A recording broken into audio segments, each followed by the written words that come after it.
হয়, মই বৰ্তমান উপস্থিত আছোঁ নুমলীগড় কাষৰীয়া মৰঙী মৌজাৰ ফলঙনি গাঁৱত। যিহেতু এটা কথা ক'ব লাগিব, 1964 চনতে মূৰফুলনিৰ যি দৈগুং নদী আছে, দৈগুং নদীত জলসিঞ্চন বিভাগে এটা প্ৰকল্প স্থাপন কৰিছিল, নিৰ্মাণ কৰিছিল।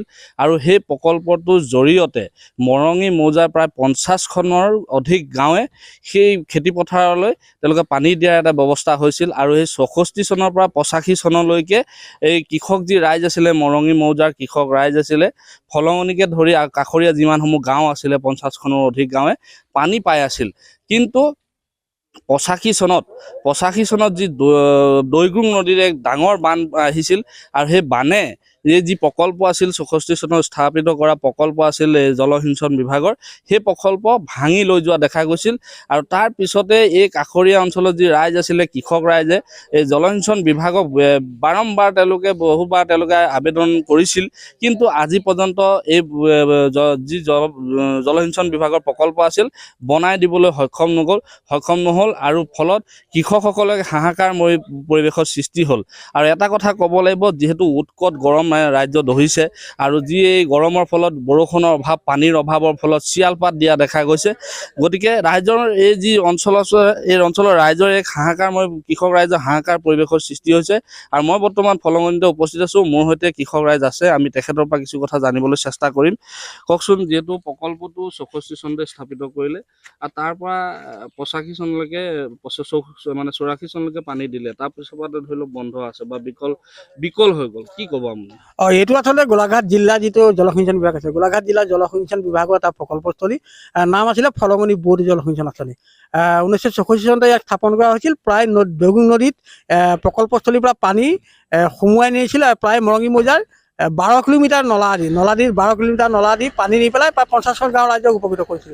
কিন্তু 1985 চনত যেতিয়া অসম চৰকাৰে এটা পৰিকল্পনা কৰিছিল, নদীত আৰু অকণমান উন্নত কৰিব চেষ্টা কৰিছিলে, নদী বান্ধ দিয়া হৈছিলে। কিন্তু 85 চনত সেই সময়তে অসম গণ পৰিষদৰ মন্ত্ৰী জলসিঞ্চন মন্ত্ৰী প্ৰবীণ ডেকাই উদ্বোধন কৰি গৈছিল এই প্ৰকল্পটো। কিন্তু প্ৰকল্প উদ্বোধন কৰা 3 দিনৰ ভিতৰতে যিহেতু বাঢ়নি পানী আহিছিল, বাঢ়নি পানীয়ে প্ৰকল্পটো তাৰ পৰা আঁতৰাই লৈ গ'ল। আজি পৰিকল্পিতভাৱে নদীৰ মাজত আবদ্ধ হৈ আছে। 85 চনৰ পৰা আজিলৈকে কিন্তু এই প্ৰকল্প যিটো চলি আছে, তাক চাবলৈ কোনো মানুহ নাই। জলসিঞ্চন বিভাগে যিদৰে দায়িত্ব ল'ব তেনেকৈ দায়িত্ব তেওঁলোকে পালন কৰা নাই। যিহেতু 12 কিলোমিটাৰ নলাৰ মাজত হাবিৰে আবদ্ধ, এতিয়া গোটেই নলাটোত আপুনি চাব পাৰে, গোটেই নলা ইমূৰৰ পৰা সিমূৰলৈ হাবি, তাক চাবলৈ মানুহ সময় নাই। আৰু যিহেতু ইয়াতে খেতিয়কৰ সপোন আছিলে যে ইয়াৰ পৰা পানী পাব, ৰাইজে ৰবি খেতি কৰিব, শালি খেতি কৰিব। কিন্তু আমি দেখি পাইছিলোঁ যে মাঘ ফাগুন মহীয়া ইয়াতে পানী আহিছিলে, আৰু পানীত আমি সাঁতুৰিছিলোঁ, নাদৰিছিলোঁ, আৰু ইয়াতে আমি সাঁতুৰিবলৈ শিকিছিলোঁ। ইয়াতে মাছ পাইছিলে, ৰাইজে বৰশী বাইছিলে, এনেকৈ আমি পানী দেখিছিলোঁ। কিন্তু আজি 85 চনৰ পৰা এনেধৰণৰ ব্যৱস্থা ইয়াত নাই। গতিকে এনেধৰণৰ ব্যৱস্থা যেতিয়া ইয়াত নাই, আজিলৈকে আমি চৰকাৰক দাবী জনাই আহিছোঁ বহুতবাৰ। চৰকাৰ আহে, চৰকাৰ যায়, কোনো কিন্তু এই সমস্যাটো সমাধানৰ ক্ষেত্ৰত আগবঢ়া নাই। মূল খেতিয়কৰ সমস্যা আছে, আৰু পানীৰ সমস্যা আছে। এই জলসিঞ্চন প্ৰকল্পটো আমি চৰকাৰক পুনৰবাৰ দাবী জনাইছোঁ, যাতে পৰিকল্পিতভাৱে পুনৰ জলসিঞ্চন কাৰ্যক্ষম কৰি তোলক। মৰঙীবাসী ৰাইজৰ খেতিয়কৰ যি সমস্যা আছে, সমস্যা সমাধানৰ ক্ষেত্ৰত পানীৰ ব্যৱস্থা এটা কথা ক'ব লাগিব, এতিয়া যিটো উৎকট গৰম আৰু চিয়ালফাট দিয়া দেখা গৈছে খেতিপথাৰসমূহ, এতিয়া প্ৰয়োজন আছিল। এতিয়া মানে প্ৰয়োজন মানে ইয়াতে 12 মাহতে ইয়াত প্ৰয়োজন হয়। ইয়াতে আমাৰ চাহ খেতি আছে, ধৰি লওক, চাহ খেতি বাগানৰ কাৰণে পানী লগা হয়। তাৰ লগে লগে ইয়াতে ৰবি শস্যৰ কাৰণে মানুহক পানী লগা হয়, শালি খেতিৰ কাৰণে পানী লগা হয়। আচলতে পানী ইয়াতে ব্যৱস্থা কৰিলে চৰকাৰখনে আচলতে খেতিয়ক ৰাইজে উপকৃত হ'ব বুলি আমি ক'ব পাৰোঁ। এটা কথা ক'ব লাগিব, গোলাঘাট জিলাৰ যি জলসিঞ্চন বিভাগ আছে, এই কাষৰীয়া অঞ্চলৰ ৰাইজে আবেদন কৰিছে, তেওঁলোকে ব্যৱস্থা কৰি দিবলৈ বাৰম্বাৰ কৈছে যদিও কিন্তু এই পৰ্যন্তলৈকে কোনো ধৰণৰ ব্যৱস্থা লোৱা নাই। মোৰ সৈতে আৰু এজন কৃষক আছে, তেখেতৰ পৰা কিছু কথা জানিবলৈ চেষ্টা কৰিম। কওকচোন, কি ক'ব প্ৰকল্পৰ বিষয়ে? এই প্ৰকল্পটোৰ বিষয়ে ক'বলৈ গ'লে বহুত হেৰি হয়, মানে ইয়াতে যিমানখিনি চহা কৃষক আছে, এই কৃষকসকলৰ যিখিনি সমস্যা, মানে এতিয়া চাহ খেতিৰ কাৰণে আমাক পানী দৰকাৰ হয়। শাওণমহীয়া, আহাৰমহীয়া বা এতিয়া আহিনমহীয়া পানী চিয়ালফাট দিছে।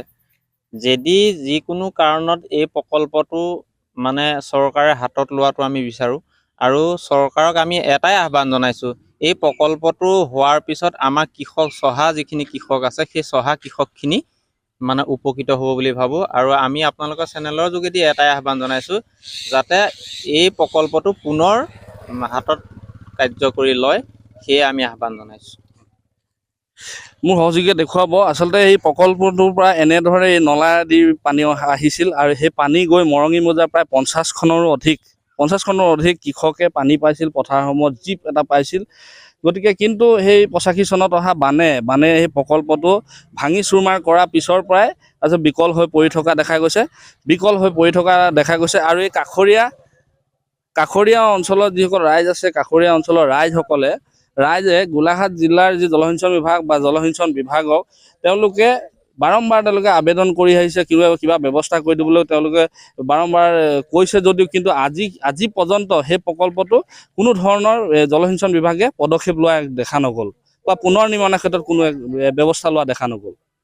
যিকোনো খবৰৰ বাবে যোগাযোগ কৰক 7099017330 অথবা 7099017990 নম্বৰত।